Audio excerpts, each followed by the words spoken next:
there's going to be some similarities between Stoicism and Buddhism at that level. But I think if you come to these as philosophies in terms of a metaphysical explanation, a psychological explanation, a meaning of life explanation, there's going to be very, very different. Ethically, we might see some broad stroke similarities, 7 out of 10 similarity. But in terms of those other things, it's going to be very, very different.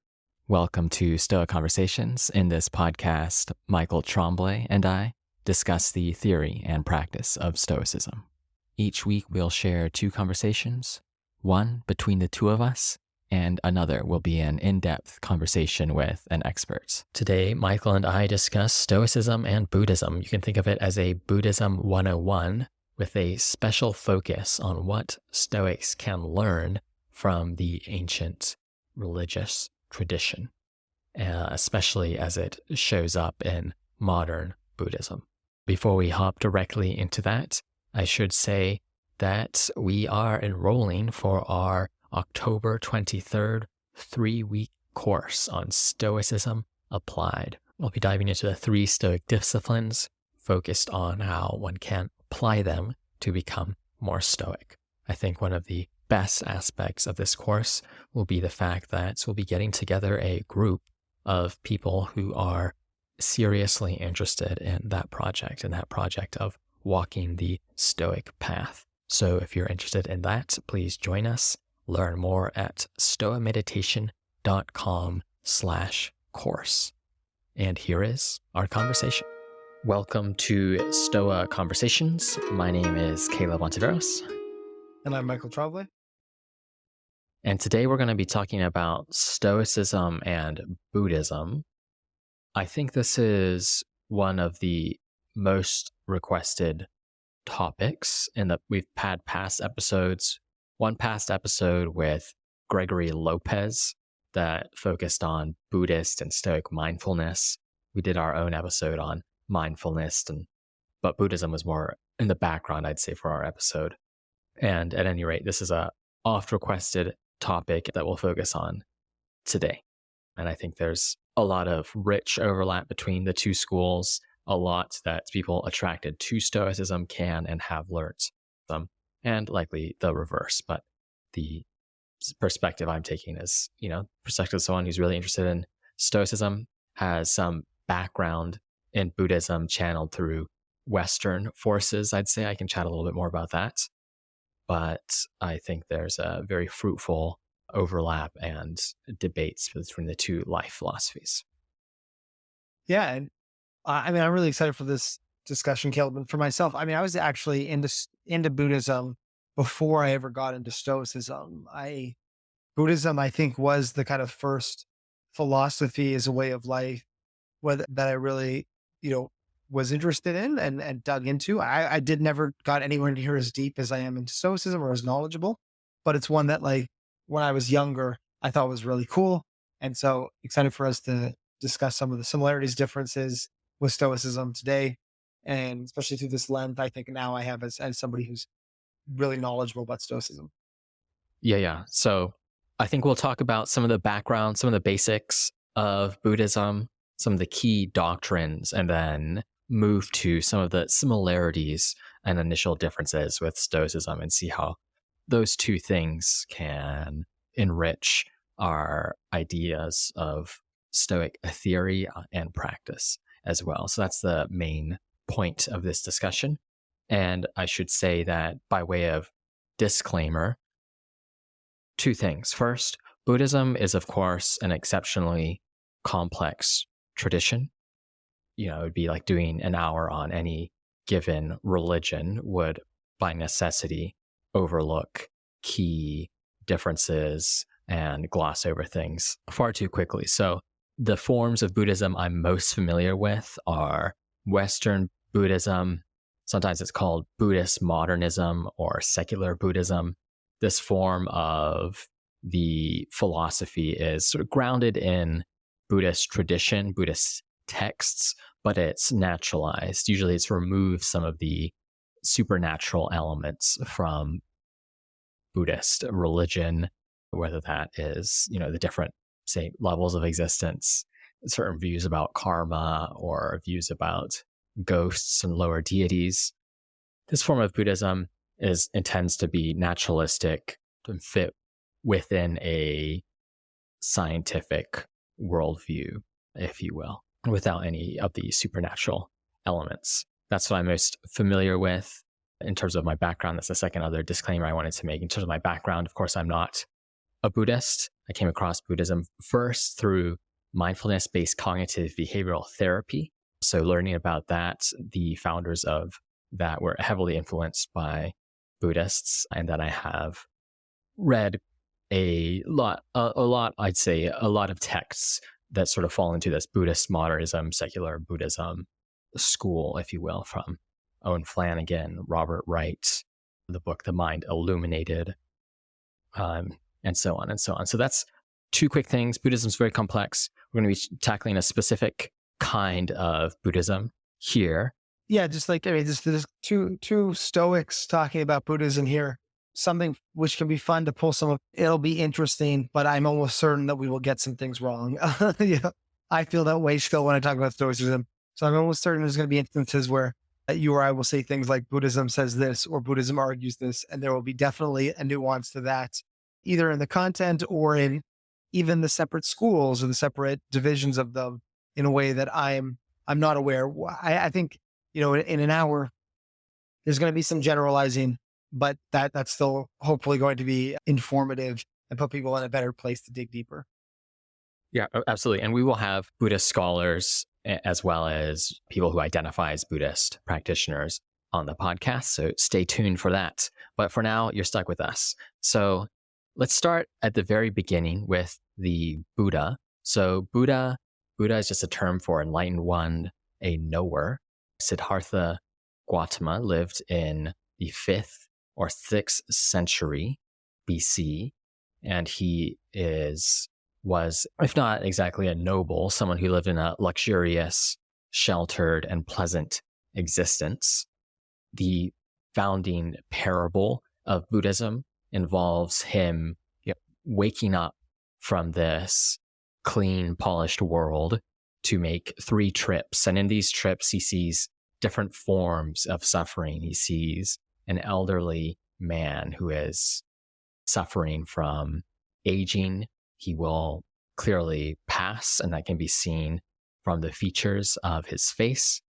Then on another trip, he sees a sick man, someone who is diseased and suffering from their physical affliction.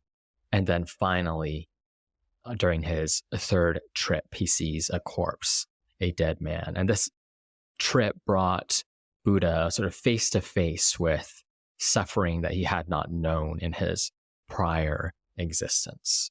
And because of this experience, because of these experiences, he renounces his life of luxury and turns to religious traditions, religious experiences. He begins a religious quest. And I won't go through all the different traditions he joins that he excels in. The main idea is that he started with these sort of extreme meditative or extreme ascetic traditions. So this involved rigorous meditation regimes. It involved things like going without the goods of the material world. And through these experiences, he comes to see that enlightenment falls in between the extremes of his life of luxury and extreme religious pursuit, falls in a middle way. So I suppose if you take these themes from the parable, there's this encountering of different forms of suffering, this encounter with the reality of the temporary nature of things, and then the turn to religious traditions that aim to answer, why do people age and die? Why do we suffer? And then through the Buddha's religious experimentation and pursuit, he comes to become awakened. He experiences enlightenment, and he finds that it's not in these extremes, in this pursuit of pleasure, pursuit of rejecting the world almost, in these radical religious traditions, but instead falls in a path that uh, is called the middle way, which we'll talk about a little bit more. But that's the first pass for, I think, a useful founding parable for the Buddhist tradition. Yeah, I mean, so two things to add there. I mean, first,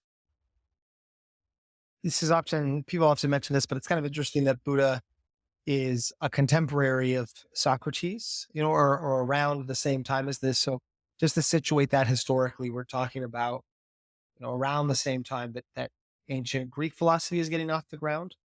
The other thing, Caleb, with this, I'm always interested in why he is because Buddha's or Siddhartha is a prince, right? Or some sort of royalty, right? Yeah, he's taken to be either a noble or someone whose father is very well off.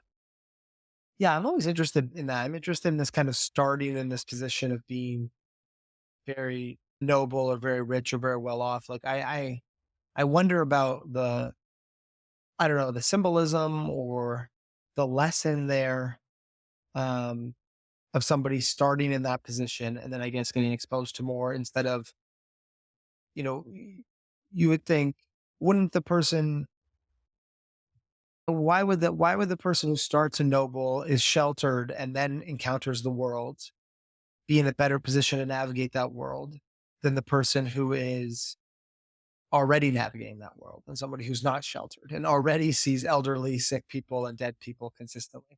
And I understand part of that's historical, part of that's the parable, but I always thought that idea that, Siddhartha or the Buddha starts off very well off is an interesting part of his story.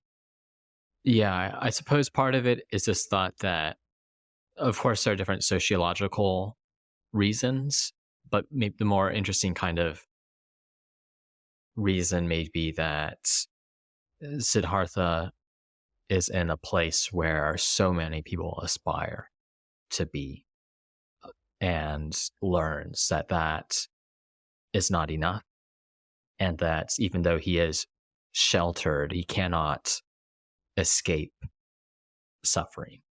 Just as it might take a little bit longer to reach his abode, his life, and but he cannot escape it, as he learns during his trips. Yeah, that makes sense to me. So there's this kind of experiential knowledge of, hey, even though I've kind of conquered the material world, this is still not enough, or I have access to these material goods. Mm. The answer is not here. And so somebody from that position has that kind of experiential knowledge. This is not enough, and then is able to kind of move on. Yeah, I think that's one reason. And then he, after becoming enlightened, he essentially becomes a religious teacher, and because he has that noble past, I think that gives him some amount of credentials, I suppose, some amount of family prestige, that he's able to travel to different areas, teach what he has learned, and promote the messages of Buddhism. One is interesting similarity between Stoicism and Buddhism is that neither are named after their founder as such. So, although of course Siddhartha Gautama is the Buddha, all Buddha means is just the enlightened one, a knower. It's a title. And Stoicism derives from the porch, unlike many other philosophical schools or indeed religions that are often named after their founders. Yeah. So in the Stoic tradition, making these analogies or these comparisons, it's kind of like the Buddha is the sage, right? Yeah. It's the one who's the end of the ends, the thing that you're trying to get to. But maybe Buddha or Siddhartha was the first one, but it's not the only Buddha, and it's not his way. It's the way of enlightened people. Right. So I want to get to some of these key doctrines. The often mentioned as key ideas are the I think a fruitful place to start is with the Four Noble Truths. So these are four claims about the nature of reality. And those four are the truth of suffering, this thought that life is suffering. That's the first. The second, the truth of arising, usually explained in terms of the root of suffering is craving. The third is the truth of cessation, just this idea that the craving can cease, the cause of suffering can be addressed. And then finally, the fourth is the truth of the path. The way to cease craving, combat desire, is through the Eightfold Path. And that's this middle way. But let's say some more about each of those. So when we're talking about suffering, essentially the way this is typically explained is that life necessarily involves frustrated desire. It's necessarily unsatisfied. A given thing, we get it, and then we experience more craving, more of this. We want more and more of whatever thing, whether that's sensual pleasure, existence, and destruction. So that's the truth of suffering. First, just sort of that main claim. The second truth, the truth of arising. What's the cause of suffering? The fact that we have desires, we have cravings. In particular, there's focus on the cravings for sensual pleasure, a desire for existence, think of it as a desire for being, a hope that things would not be impermanent, but rather we would exist internally. The things we want will exist eternally. And then also these darker desires for destruction, the wants to destroy other things. So those are the first two.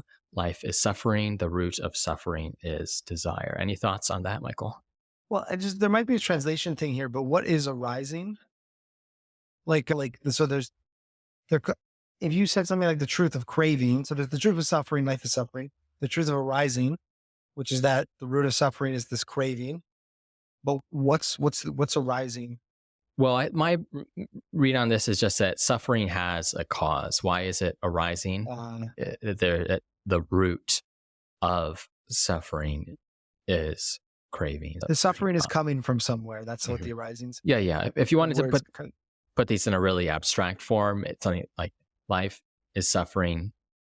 Suffering has a cause. That cause can be addressed. The way it's addressed finally is through the path.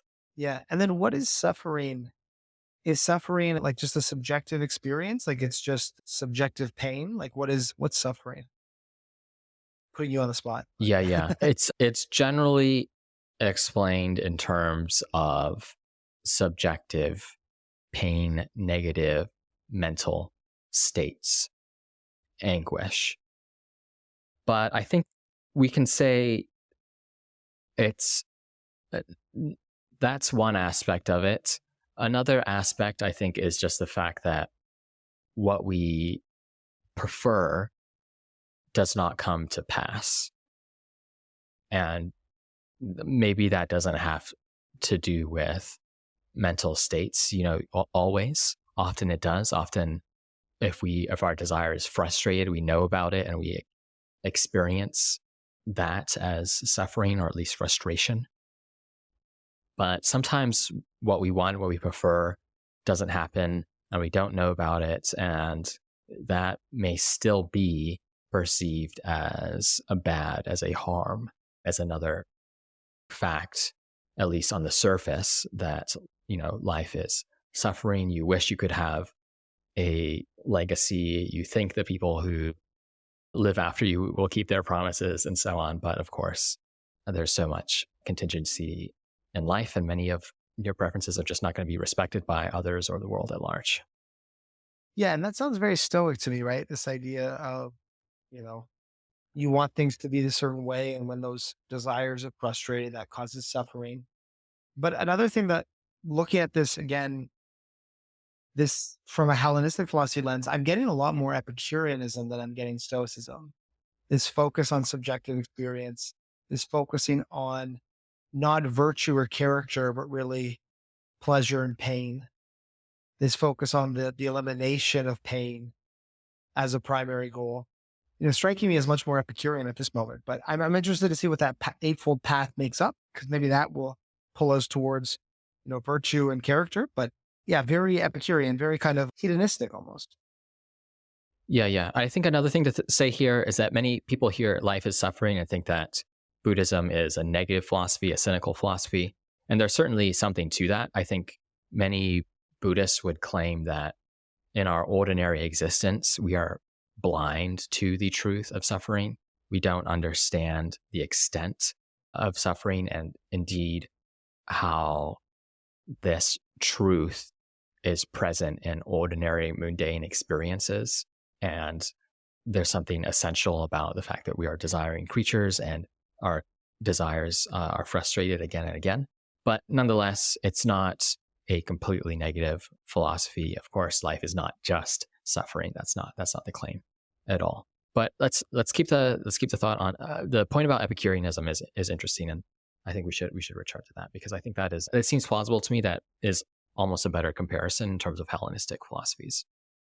But all right, so now we've got the first two noble truths: truth of suffering, truth of arising. We come to the truth of cessation. The thought is just that, all right, the root of suffering is desire, it's craving. These desires, if they are released, will result in no more suffering. So the way to combat suffering is through releasing these desires. This, of course, brings us to the fourth noble truth, the truth of the path. Okay, the third truth was good news, but how do you fulfill it? That's what the number 4 is all about. The way to cease craving is through this eightfold path, this middle way. And it's a bit difficult to keep all 8 of these in your head, but ultimately they focus on wisdom, morality, and meditation. And I think this is the part where in our initial parable, we found that Buddha came to enlightenment by pursuing a middle way, not one of these extremes. And the way that this is realized is by following the eightfold path, which involves wisdom, right understanding, right resolve, right speech, morality, right action, right livelihood, right effort, and then meditation, right mindfulness, right meditation. And which of those, I guess, Caleb, do you think are worth pulling into in greater detail, or might be like, I mean, I think I understand what those mean. You say those words and I think I understand those words, but are any of those a bit different than we might suspect?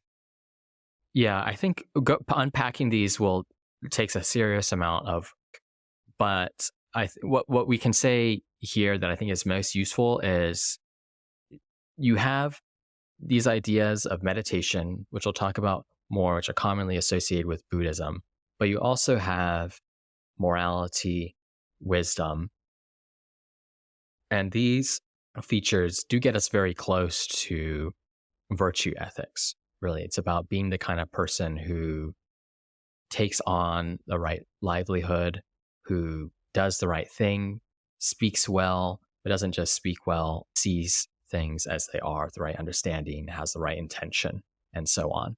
I think it immediately brings to mind the Aristotelian idea of someone who acts virtuously is doing the right thing at the right time for the right reasons. And I do think there's a good amount of overlap between that sort of virtue ethic lens and these aspects of the path, which are all about fine-tuning your speech, actions, intentions, and then realizing that in your actions, livelihood, and so on. Okay, so yeah, in both Stoicism and Epicureanism, they're about eliminating suffering, but you don't eliminate suffering by getting rid of craving.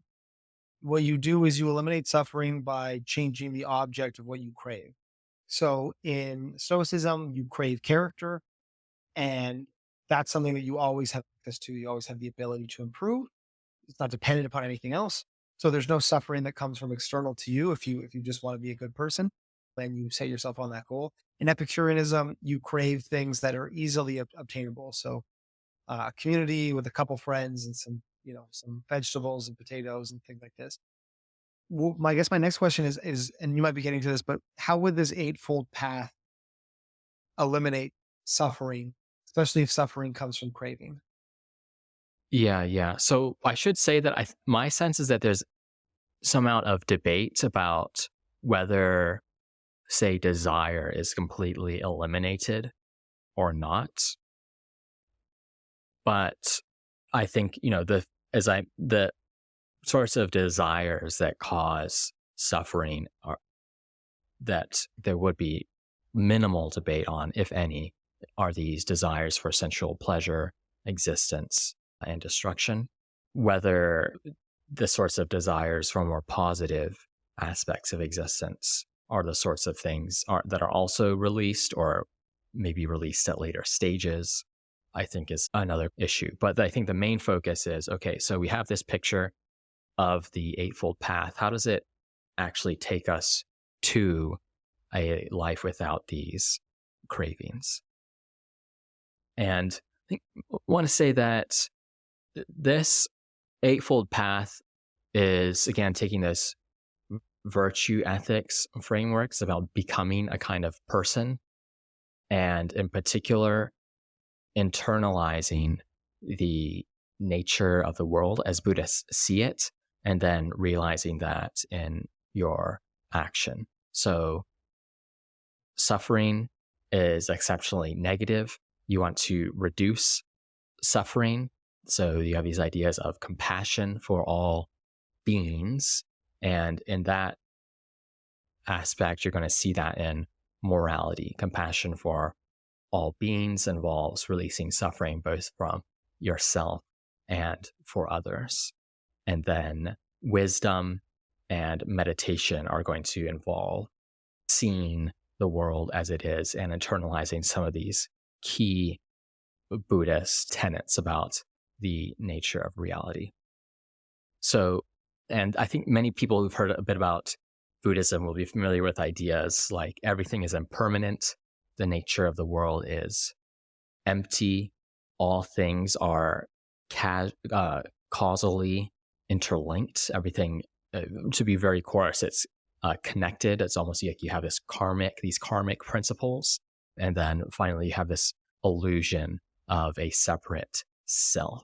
And these are the sorts of things that especially these modern Buddhists are going to say, you can realize these truths, the truth of impermanence, emptiness, connectedness, and the illusion of a separate self in deep meditation. And these truths will help you become more moral and help you make wise decisions. You have this interlinking, which is very similar to the interlinking of the three Stoic disciplines.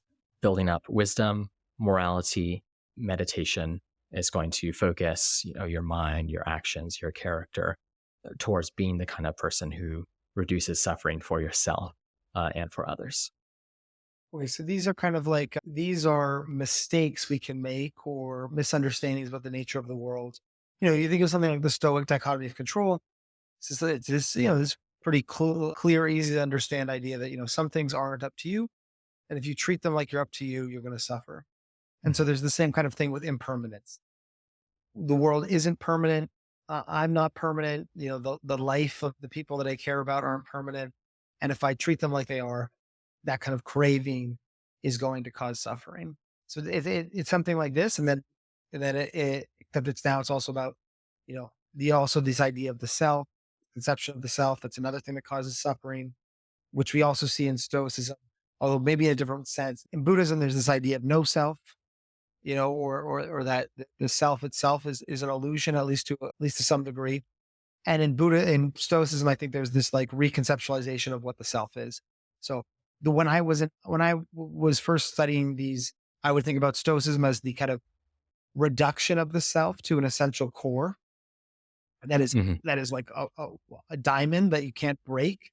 And I would I saw Buddhism as kind of the expansion of the self across everything. Maybe that's related to that idea of causal interdependence so that you kind of dissolve the self out. But in either way, you're playing around with the size and the shape of the self, certainly differing from what normal people think it is, which is, I'm Michael and I am my career and my friends and my reputation and my body and things like that. Like we're playing around with those concepts in order to eliminate the suffering that comes with that, both because it's suffering and because it's false. Is that right? Because that sounds really similar to Stoicism, just kind of maybe taking it a different direction, but attacking these false beliefs. Yeah, yeah, absolutely. I think, yeah, there's the Stoicism, sort of like the minimal self model, and then Buddhism So, is no self, and they have a high degree of overlap. So if you look at something like a desire for career success and then bring into these truths, well, whatever success you have is going to be, it will not last, not just in the sense of your lifetime, but each day is just one day after another. What is something like a career? Notions of emptiness, always difficult to describe, but I think one way to come at it is through Marcus Aurelius's decomposition exercises to take a stoic lens. A career just going to some place every day, if you're working in person, that is, and performing some, physical movements that satisfy the desires of a sick society, if you wanted to add some cynicism or also include the truth of the nature of suffering. And so those are two of the ideas that come into play. And I think especially these ideas around impermanence, emptiness, are really questioning our cravings. Why do we want sensory pleasure? If we saw its true nature, we'd see that this desire for some independent, lasting experience is illusory and not going to lead to satisfaction for ourselves. So I think, just to put this sort of modern lens on this, Robert Wright has a book called Why Buddhism is True. And he makes sort of, you could think of it as an evolutionary argument for the usefulness of Buddhism. So the position being argued for is that Buddhism is pragmatically useful for promoting human well-being. And this is so because the Buddhists got so much about human nature right, and their cure for becoming better works, or is one of the best ones we have. And I think it's a reasonable argument. It's one that's worth taking seriously. So I thought we should put it on the table.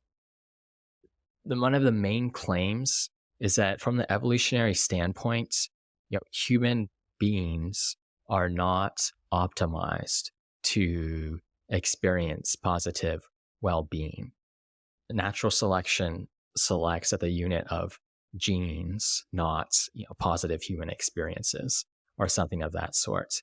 And that means that humans are created to be, these craving creatures who are never satisfied, and we're constantly deluded. So we have this notion of the hedonic treadmill, this thought that we do have these cravings for the next thing, whether it's the next material object, next rank of status, or next experience.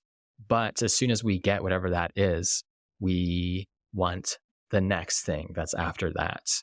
And of course, you should expect this from evolutionary logic, because the human who's always striving is more likely to be evolutionarily successful, as opposed to the human who wants something, gets it, and then relaxes and no longer, plays any of the, social games that matter for their reproductive fitness. So I think that's one useful example. The other example, recently had a chat with Randolph Nesse, an evolutionary psychiatrist, and he makes the very compelling argument that, things like our anxiety control systems are going to be built by logic that's going to push them towards being oversensitive, because the person who is has a panic attack every time they hear the bush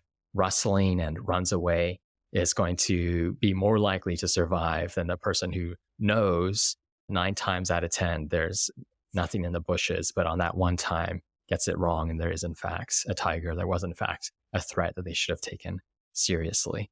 So you have these ideas of we're not satisfied, we're always craving the next thing, and in fact our mental machinery is built to ensure that we are not just not satisfied, but deluded and have these oversensitive emotional systems, have these beliefs that promote things like permanence, these ideas of an ego lasting through time, and so on. Yeah, great. I mean, there's 2 points I want to add to that. The first is there's this idea in statistics, which you're probably familiar with, is this idea of a type 1 error and a type 2 error. Type 1 error is a false positive. Type 2 is a false negative. So the your argument there is that we've been hardwired to make type 1 errors, to have false positives, to have our bodies go, oh, this is a life or death situation, and the situations where it's not, and have that anxious response, because it's better to the downside to that is a subjectively unpleasant feeling with like high stress. Yeah. But the downside to a type 2 error, where you say, it doesn't really matter. This person doesn't, I'm not going to get a bad vibe when walking by this person in the alley. And then, you get mugged or shot or something. The downside to type 2 error is death. So we biologically developed to have these kind of type 1 errors, which makes us stressed, makes us suffer, but keeps us alive long enough to pass our genes on. The other thing I was thinking about with that connection was I saw a tweet the other day. So let this be this evidence that you can take things of value from Twitter. I read this tweet. I was like, this is a good tweet. And it was this kind of joke about how there's this constant setup where people will say, I don't understand people, they have all this money, they have this successful job, and they're like unsatisfied, or, they have a nice house, they've got the kids, they've got the husband, and they're unsatisfied. There's always this kind of commentary making fun of these people, and the tweet was pointing out, well, it's got the causation totally wrong, right? The reason why these people have achieved success, external success, is because they're kind of an unsatisfied person, because they're the kind of person who is constantly is maybe suffering or feels that kind of unease or anxiousness. Then they go out and they construct and then prove their external circumstances. They're driven to do that. Mhm. And that just connects back to the why Buddhism is true point you're making, which is that, people who have this kind of suffering, this craving, this anxiety might be biologically in a better position to achieve kind of material success, pass their genes on. So that's kind of a biological nature of humans, and why we need an antidote to like something like Buddhism and like Stoicism that's connecting, Caleb, I like that point because it's connecting with something that's like has to do really with human biology or, or evolutionary psychology, not something that's sociological or cultural. So it's like, any insights that occurred 2,500 years ago, well, those still stand today because they're making comments about kind of the hardware, our brain hardware, not our like, our cultural moment. Yeah, right. Yeah, those are two good points. Yeah, so just I think wrap up the sort of the evolutionary argument for Buddhism, if you will. You have those facts about human nature, and then the next claim is the way to address these facts to achieve some form of serenity or tranquility is through following what's been set out in this Buddhist tradition and doing it in an empirical, experimental manner. I think will typically be promoted. Practicing things like meditation in particular, both to cultivate the right states of mind, cultivate powerfulness and equanimity, and then also to come to the sort of experiential insight into the nature of reality, where in meditation you see by focusing on the breath, focusing on sensations or what have you, you come to see not just merely in a propositional way, but deeply internalize these Buddhist truths of impermanence, emptiness, the nature of suffering, and the illusion of the separate self, no self. Yeah. So what I was thinking there is this idea that, we have these kind of propositional claims, while false beliefs about permanence, the nature of the self, causality, these cause us to suffer. But then we actually have this practice in Buddhism of, well, the mindfulness is going to allow you to focus on these things and understand them at a deep level. And that's where that's where that Buddhist practice comes in. It's not just a set of truths that you need to read, but something that you then put into practice through this kind of mindfulness training as well. Yeah, yeah, absolutely. Yeah, it Cool. makes sense to me. Sweet. So I think we can move to, okay, like the quick rundown of Buddhism, modern Buddhism 101, if you will. Now, what are some of the similarities with Stoicism? What are some of the differences? What can we take from that?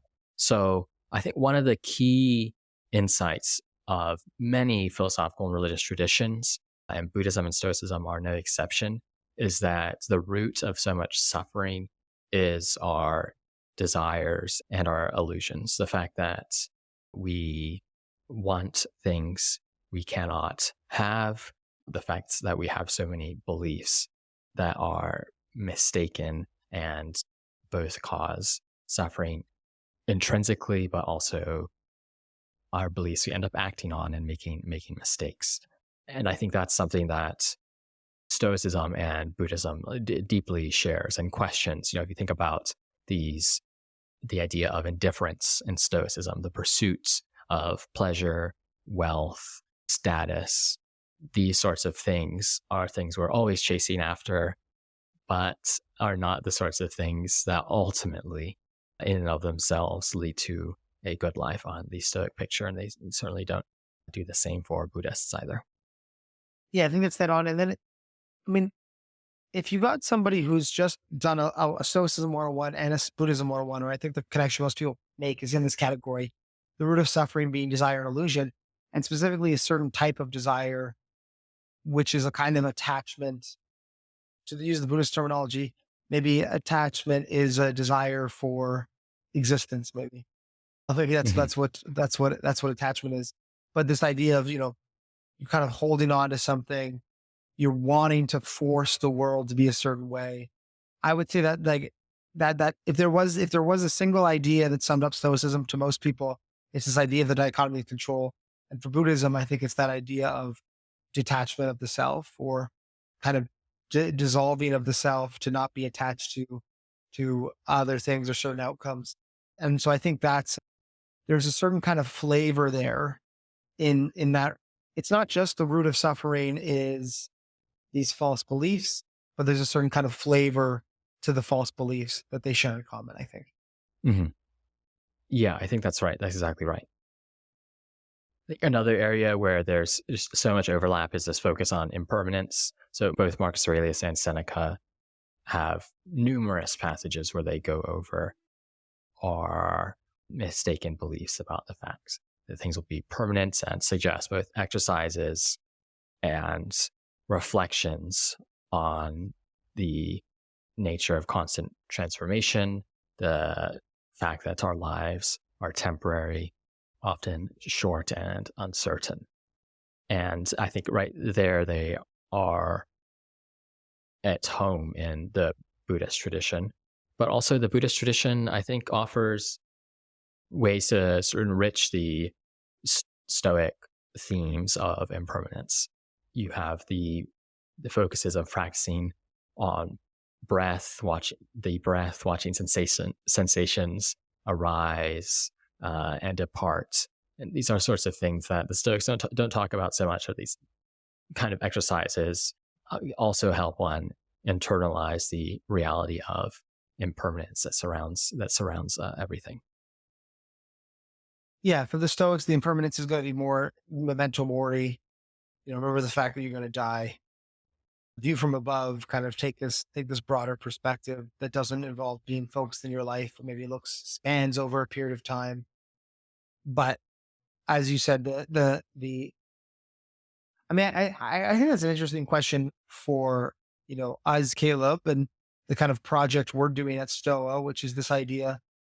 I know sometimes with mindfulness, there's this idea that like, well, the Stoics aren't, the Stoics don't talk about meditation, or the Stoics don't talk about and they certainly talk about mindfulness and in sort of training your focus and your attention, but not in this kind of. There's many. I think meditation as a tradition has been something that's been built up from Eastern religions and philosophy and from Buddhism.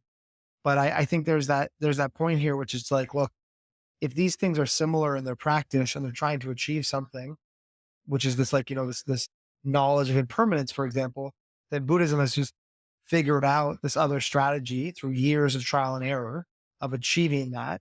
And so that's because Stoicism and Buddhism are so similar here, we can kind of pull over that mindfulness meditation practice and it can kind of slot in without kind of bastardizing or ruining the Stoic tradition. Mhm. It slots in because it's a similar kind of project, and it's something that somebody else doing a similar kind of project, the Buddhists, figured out really work, right? Right, right. Yeah, I think exactly. I think this both Buddhists and Stoics promote what Pierre Hadot calls spiritual exercises, these practices that involve radically changing what one is, changing one's mode being to either becoming more Stoic, becoming more Buddhist, and where they have different forms of meditation. And I think the Stoics in particular can learn a lot from the Buddhist forms. As you have these two aspects of meditation, that it promotes certain kinds of mental states. It promotes attention. Of course, that's something the Stoics are always talking about. So to the extent that that is true, I think that's something that Stoics should be heavily invested in, exceptionally interested in. And then there's also this other aspect where meditation can help you come to experiential insight into the nature of reality. And this is possibly an area where there's going to be more conflict. One of the insights Buddhists have or think one will come to, at least further down the line, further down the path, as you become more expert, as you start moving, is that those advanced levels are this, seeing that there's no self. I think that, of course, there are question marks. Is that something you can actually learn in meditation? Is that something that's actually true? And the Stoics are at least going to deny that on some understandings of the phrase. They're going to deny the no self doctrine. But nonetheless, I think you can see with meditation, you can come to better internalize some of these ideas around impermanence, how the frustration of desire leads to suffering, noticing things that people discuss in mindfulness-based cognitive behavioral therapy about you are not your thoughts. Often the way we fuse with our thoughts causes an exceptional amount of suffering. So both of those aspects, I think, are important for Stoics, though I recognize that, especially as you get into the area with insight, the insight one can come to from meditation, there's going to be more debate. Yeah, very cool. I mean, yeah, I think that's right. I think those are what I see as the initial similarities. Yeah. So what do you think in terms of coming to some of the differences? What differences stand out to you so far from this tradition I mean, and these two traditions? I think we hit on one earlier in this conversation, which is that difference in the conception of self. So as you said, the minimalist self in Stoicism versus the no self in Buddhism. I think it's a big difference because it kind of changes what the project is, right? Like the project in Stoicism is you want to be the best you can be, right? You want to be awesome. It's just what awesomeness looks like is not what most people think it looks like. It looks like this sole focus on character and virtue, but it is really about cultivating the self. It is the same kind of project as the person who tries to get rich or tries to, become famous or tries to have lots of pleasure. It's like everybody's trying to live the best life possible, and the Stoics just have a very different answer to that. But it is focused on being the best you possible. And so the no self, I think it's like, wow, they're doing something entirely different here once you kind of introduce that idea. Yeah. I suppose one thing you could come to is, well, there's some overlap in terms of at least restricting what you identify with. You know, Yeah. for especially Epictetus, what you are in the Stoic picture is a minimal thing. It's, these sort of these rational faculties. It's not, you don't identify closely with any indifference. You don't identify closely with even your body.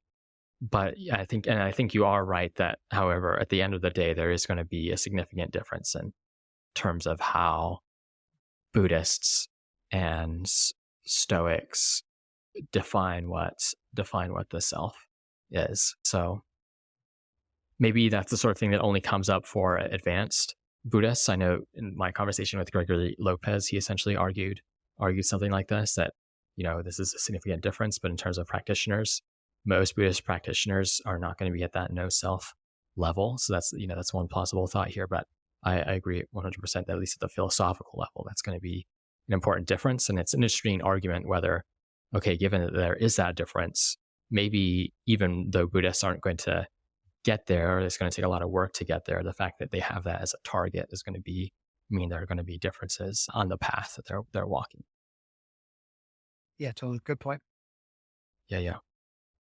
To me, one main difference is, I think in Buddhism, you have this focus on eliminating suffering, experiencing tranquility, as opposed to a more strictly Stoic focus, which, as you said, is, being an excellent person, or in traditional Stoic language, living in accordance with nature, which is not about, say, subjective internal states, or even about, managing one's desires explicitly, although that is a focus of the project. I think that's potentially significant differences between the two traditions. So I'm trying to think if there's any, what sort of actions or lives would that difference result in? I mean, it's the same kind of thing as Epicureanism, though, right? Where Epicurean says, look, I'm going to be virtuous because that ends up being the happiest kind of life. And the Stoic says, no, I'm going to be virtuous because that's the best kind of life. And it also happens to have very little suffering in it. Like the actions of the Epicurean and the Stoic differ very little on that philosophical level. I Mhm. mean, the practices of the schools look different, but the Epicureans are still pro virtue, and it seems the same thing here with the Buddhists, right? You're still pro virtue because that's the path to eliminating suffering. So it seems to me there's no necessary difference at an action level, although I guess you might end up in some sort of the way you put it is the way that I would think about it is there's not going to be any difference until you got to pick one. So if there ever comes up a circumstance where you have to pick one, you have to pick between living in accordance with nature or living virtuously and eliminating suffering. Well, then that matters for the Stoics and the Epicureans. You know which one to pick. Mhm. And so I guess in the Buddhist picture, is that ever a choice? Does that ever come up? Maybe seems maybe not, because maybe they're talking about kind of a more cosmic type of suffering than the Epicureans, who are literally talking about like, oh, I've got a blister on my foot or something. Like the Epicureans are literally talking about just day-to-day suffering. And it's not clear to me that that the Buddhists are talking about that, or that the Buddhists will ever be in a position to have to choose between virtue and that kind of suffering in that kind of way. Yeah. I think that remains to be seen. If I think about some of these existing modern Buddhists, do they promote ideas that Stoics cannot sign up for? My sense is probably not. Although, of course, there are going to be disagreements. There are disagreements within Stoic circles about what living in accordance with nature looks like. And they're going to be significant, but are they more significant between the differences you're going to see in different modern Western Buddhist sects? I'm not so sure. So you have a difference in focus. Perhaps that's a significance in terms of, where your attention is going to lie, how you think about building your life. But I mean, as far as I can see, there's not a huge, as I think you're basically right, that there's not a huge difference in terms of what the virtuous life looks like that comes to mind. So what else do you got in Uh, terms of differences? I mean, I mean, we've hit on this briefly as well, but there's this idea, as you noted, this idea of kind of experiential knowledge, or this idea of in Buddhism of meditation, or the subjective experience of meditating, as being a means by which, like maybe even meditating on the same proposition for an extended period of time as a way of kind of revealing a nuance to that or a different kind of understanding of that in a way that I don't think I think the Stoics are more, and I think this might actually be a failure of Stoicism. I think one of the things that I think Stoicism doesn't account for properly is this difference between propositional and experiential knowledge. It leans too much. I think Stoicism leans too much on this idea that, as long as you have a strong foundation in logic, if the propositions are laid out to you and they're evident, that will necessitate you to reach the right conclusion. And I think anybody who's gone about the messy act of living feels like, well, there's something missing there. It's a bit more complicated, and the Stoics don't really have this complex picture of the subconscious to appeal to, or this real experiential knowledge language to appeal to. But it seems like the Buddhists do, or if they don't, they are at least leaning into it more in their practices, which I think is cool. It's just trying to close the gap between, the Stoics, by the way, it's this gap that Epictetus talks about. You've learned this tenets of Stoicism, you've endorsed them. Now, what are you waiting for? And one way to read that is like, you got to work, you got to put your work in, you got to pay up and do your side of the bargain. But the other way of reading that is the question is, what are these people waiting for? What is the gap from somebody who's endorsed the premises and taken them to be true and wants to be a Stoic, and why are they failing? And it seems like the Buddhists have kind of the Stoics have these practices, but you don't have this thing of like, a bunch of Stoics going to a secluded area, for example, and kind of engaging in these practices in a kind of experiential way. Then in the way I can think of a kind of Stoic Buddhist monk or Buddhist meditation practice. Yeah. I think of course, you see experiential practices in Stoicism, but they don't have the same emphasis. So I Yeah, think that's it. Marcus Aurelius, when he's doing the view from above, that is an experiential practice. It's not like he's coming onto some new proposition in the same way one does when one's doing logical exercises. But that being said, you have much more of a focus on reason, logic, systematic and explicit reasoning in the Stoic tradition. And of course, I recognize there's a Buddhist logic and so on, but I do think that as a broad brush is true that that's a significant difference in how the Stoics and Buddhists might tend to spend their time, and one where on the margin, perhaps many Buddhist types could become more Stoic, and perhaps some Stoics ought to move closer in the Buddhist direction. Yeah, definitely. In terms of other differences, I mean, those are really the ones that stand out to me. Anything else in your view, Caleb? Yeah, let me see. I think once if you get really into the theory, this focus on reason and this view of Stoic psychology is going to be different from Buddhist psychology. We have this episode on Epictetus' psychology. I don't think that's how Buddhists see the mind exactly in terms of being faced with impressions, assenting to them, and so on. Again, that's, I think, a specific way the different amounts of focus on different forms of knowledge comes into play. I think you're right, though, that we've been keeping this conversation at the level of action, right? And at the end of the day, if you zoom out far enough and if we came into this conversation, we said Stoicism versus Aristotelianism, and we didn't know as much about Aristotle or Epicureanism. There's a way of looking at those and saying, well, they're actually pretty similar. They have this emphasis on virtue. They are not advocating for anybody to be terrible people. Like there's a way of looking at broad strokes, but these are philosophies of way of life. And in terms of actions, there's no culture that I think has had an incredibly different conception of what a good life looks like. Maybe the Cynics go that far. Maybe but in most cases, good lives are going to look pretty, you're kind to your others, only suffering where needed, you're active in the community, things like this. And so I think there's going to be some similarities between Stoicism and Buddhism at that level. But I think if you come to these as philosophies in terms of a metaphysical explanation, again, a psychological explanation, a meaning of life explanation, there's going to be very, very different. Ethically, we might see some broad stroke similarities, 7 out of 10 similarity, but in terms of those other things, it's going to be very, very different.